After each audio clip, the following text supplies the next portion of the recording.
Hi everybody, Debbie here with Garden Style. So long time no speak. I have been a little busy over the last few months, but I'm finally tuning in for the year of 2025. And I know for some of you it's going to be tough to talk about gardening right now because some of us are seeing sub-zero temperatures. Quite a few of us have some snow on the ground. Fortunately, here in the Northwest, we're definitely seeing freezing temperatures at night, but we're not quite that cold. But I thought I would talk to you today about some winter color, winter blooms, things we can start thinking about during the month of January, being a lot of us just cannot get out in the yard right now. And kind of clue you in as to why you haven't seen me in a while. Now, for those of you who have followed me for a while, you knew that my mother had been staying with me. We went to go get her a little over a year ago, and she did pass this last October.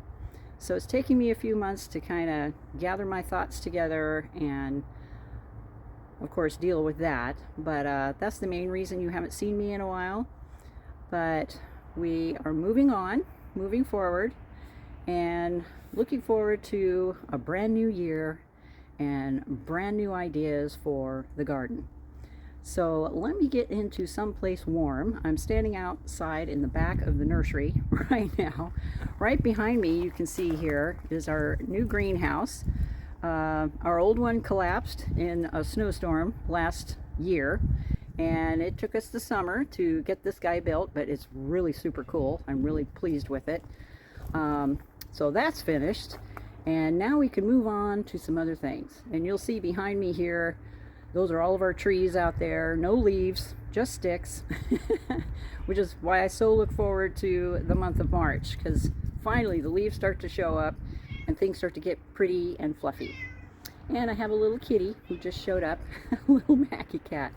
So let me get inside where it's a little bit warmer, and let's talk about some things and some ideas we can do during the month of January. All right. So I'm out here in the front of the nursery, and I apologize if it's a little noisy because there will be some traffic going by, but I had to show you this. This is Sarcococca, or Sweet Box is the common name. This is an evergreen, and you can see they have already started blooming. We've kind of had a mild winter here already, and they're already blooming. Usually I don't see blooms on them until February, so they're a little freaked out, and the frost shouldn't hurt them a bit. In fact, they're on our covered porch here by the front door, but I just had to show them to you because this is a fabulous winter bloomer, and if you want to plant them, put them like near your front door or your back door so you can smell them as you're going in. And mixed in here, this is Nandina. And you can see it's beautiful red colors, and this is what happens when it gets cooler out. They start to turn red. So what's some beautiful color for the winter garden just sitting right here. And I can tell you right now, the Sarcococca smells absolutely amazing. But this is an evergreen shrub that loves the shade. This particular variety will get about 3 to 4 feet tall. There's also a shorter variety, the Ruscifolia variety, that's more of a ground cover. So it kind of hugs the ground. But this is definitely the shrub version, and personally it's my favorite just because it does this. And it is so fragrant. It is unbelievable. I taught a class last week, and I had to put these in the back of my car, and I tell you, talk about an awesome car freshener. They were smelling me out of the car. It was pretty heady. But just had to cover that as a winter bloomer because they're already doing their thing. Now here's another winter bloomer that a lot of people don't even think of, and that is Camellias. And you can get the Sasanqua variety, which will start blooming in as early as November, December. And the one I'm showing you here is called Buttermint. And this one just started blooming. In fact, you can see where there's a bud right there. And I'm kind of peeking underneath frost covers. You can see here that we have covered a lot of our plants just due to the fact that it's, down into the 20s tonight. So when they're in pots like this, they're a little more vulnerable than if they were to be, outside. But they're hardy, and they'll certainly deal with really cold temperatures. Camellias are hardy down to zone 4, zone 5, depending on where you live. This is another one that prefers shade, and I just love them because they do this during the winter time.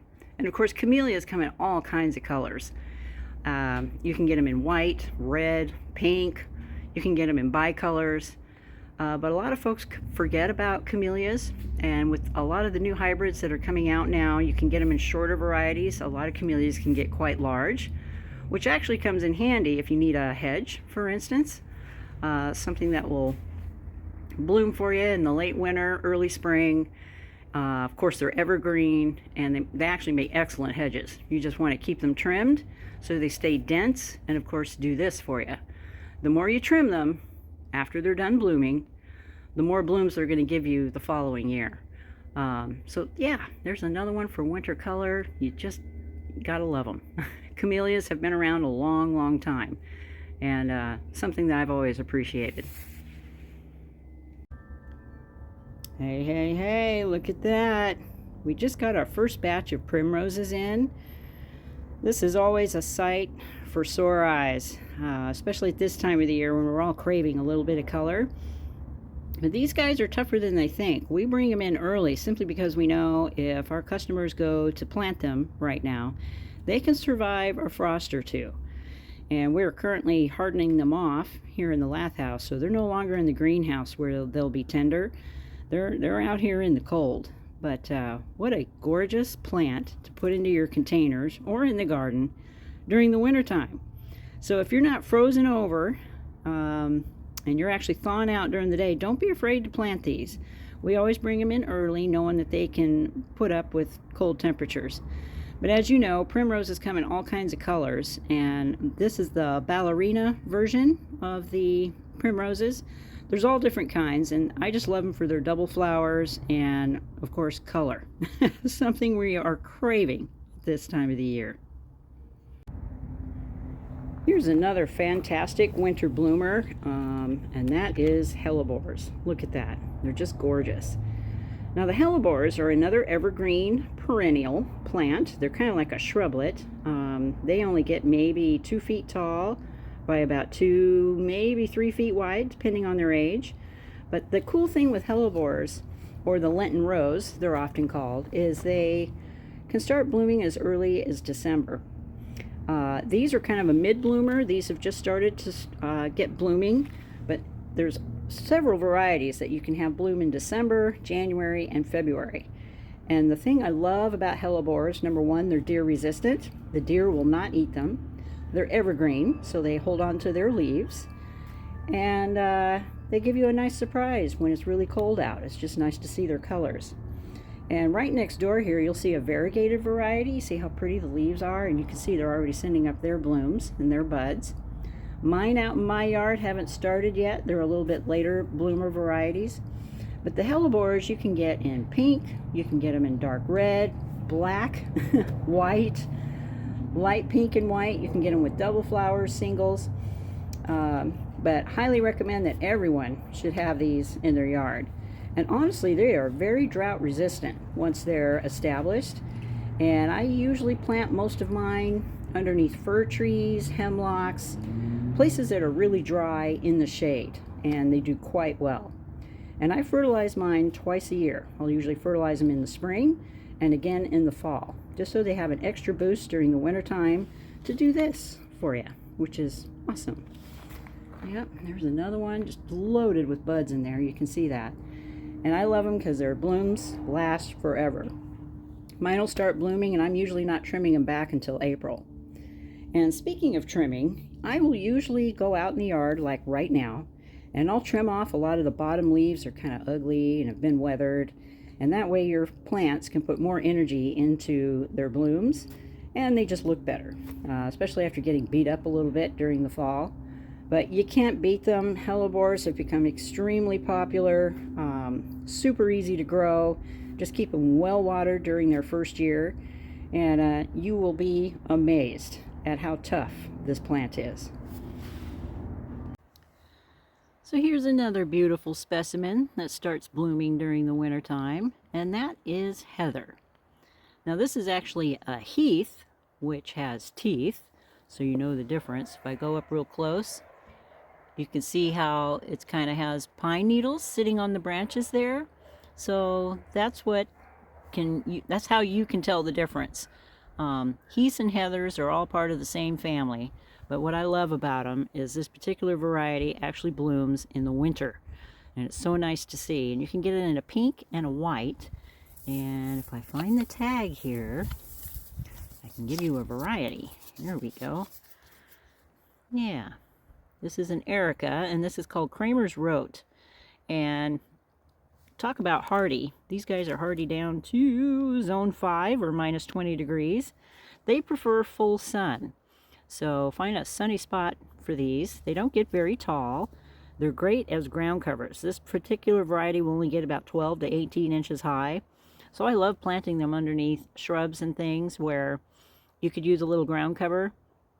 And they don't get very wide. They get maybe 2 feet wide. But they're great for a border in the garden. And especially at this time of the year when they start to do this. It's just nice to see some winter color. And these are fantastic for that. Now, let me sit down here for a second and I'll go over some more for you. Whew, okay, it is crispy critters out here. It's getting towards the end of the day. Sun's going to be setting here in a couple of hours. One thing I can say is we're finally starting to notice a little more daylight. When you live as far north as we do here in the state of Washington, you really notice the darkness during the wintertime. So I'm always thrilled. By the time we get to the middle of January, we're finally starting to see our light coming back. Our days are gradually getting longer. And honestly, since December 21st, we've gained almost 3 hours of sunlight. It comes back, and it comes back fast by the time we hit January. So hallelujah, that's a really good sign. We're getting a little closer to spring. So I hope I have thrown out some ideas for you as to what type of color you can look forward to in January, especially here in the Northwest. We've actually had a very mild winter, and it hasn't been until just this past week where we're starting to see night after night of freezing temperatures. And I'm actually grateful for that because it just means a few less bugs, a few less diseases. We need freeze during the wintertime, and I'm always happy to see the 4 seasons anyway. But, you know, it's questionable at this point, being it's been so mild, as to whether we're going to see any snow or not. But knock on wood, February is usually our coldest month of the year, so we're not out of the woods yet. Not yet. So anyway, some other plants that you can look into for winter color is witch hazel, winter jasmine.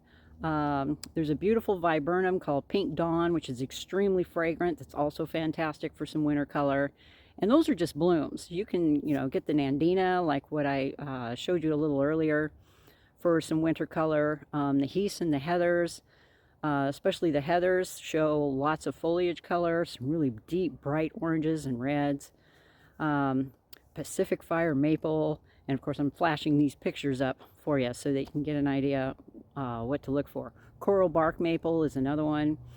So it's just a good sign when you start to see these winter bloomers starting to bloom. It just means we're getting a little closer to spring. At the nursery, we're seeing signs already. Our seeds will be in this coming week. And after that, we start to receive bulbs for the spring and the summer, and then it just keeps coming after that. Nice shipment of evergreens are coming in next week. And I promise, as soon as we see a lot more of these specimens starting to roll in, I want to cover more with you. But just wanted to get back in touch for 2025. I'm looking forward to a really fantastic spring, a busy spring. And I hope all of you are managing to stay warm out there. 3/4 of the country is in a deep freeze right now. So hang in there, stay warm, and I hope to talk to you soon. Bye for now.